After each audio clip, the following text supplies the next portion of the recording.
ዳዊት በቤተልሔም ሜዳዎች ውስጥ በጎችን የሚጠብቅ ታናሽ ልጅ ነበር። ቤተሰቦቹ እንኳን ትኩረት የማይሰጡት፣ ወንድሞቹ ለጦርነት ሲታጩ፣ እሱ ግን ሜዳ ላይ የቀረ ደካማ ይመስል ነበር። ነገር ግን በዚያ ብቸኝነት ውስጥ ነው በገና መደርደርንና ከእግዚአብሔር ጋር መገናኘትን የተማረው። ሰው ፊትን ያያል፣ እግዚአብሔር ግን ልብን ያያል።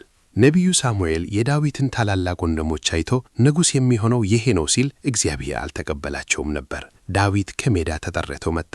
ገና የ17 ዓመት ወጣት እያለ ሳሙኤል በወንድሞቹ ፊት ከባው። ገና ንጉሥ ባይሆንም በመንፈሳዊው ዓለም ግን ተመርጦ ነበር። ተራ የሚመስሉ ሰዎች ለታላቅ ዓላማ የተመረጡ ናቸው። ይህ የዳዊት ታሪክ ትልቁ መገላበጫ ነው። መላው የእስራኤል ሰራዊት ግዙፉን ፍልስጤማዊ ጎልያድን ፈርተው ሲንቀጠቀጡ፣ ዳዊት ግን በወንጭፍና በ5 ጠጠር ብቻ መጣ። አንተ በሰይፍና በጦር ትመጣብኛለህ፣ እኔ ግን በሰራዊት ጌታ ስም እመጣብሃለሁ ብሎ ጎልያድን ዘረረው። ችግሮችህ ምንም ያህል ግዙፍ ቢሆኑ ካለህበት እምነት አይበልጡም። ዳዊት ጎልያድን ከገደለ በኋላ በሕዝቡ ዘንድ ታዋጊ ሆነ። ንጉሥ ሳኦል ግን በገና አሳደደው። ዳዊት ለዓመታት በዋሻዎችና በበረሃዎች ተደበቀ።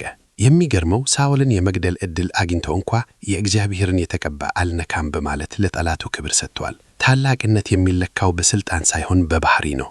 በመጨረሻም ሳኦል ሲሞት ዳዊት በመጀመሪያ በይሁዳ በኋላም በመላው እስራኤል ላይ ነገሠ። ኢየሩሳሌምን ዋና ከተማው አደረገ። በገናውን እየደረደረ መዝሙራትን ጻፈ። ግዛቱም አስፋፋ። ከእረኝነት ተነስቶ የእስራኤል ታላቅ ንጉሥ ለመሆን በቃ። ትዕግሥትና ታማኝነት ወደ ዙፋን ያደርሳሉ።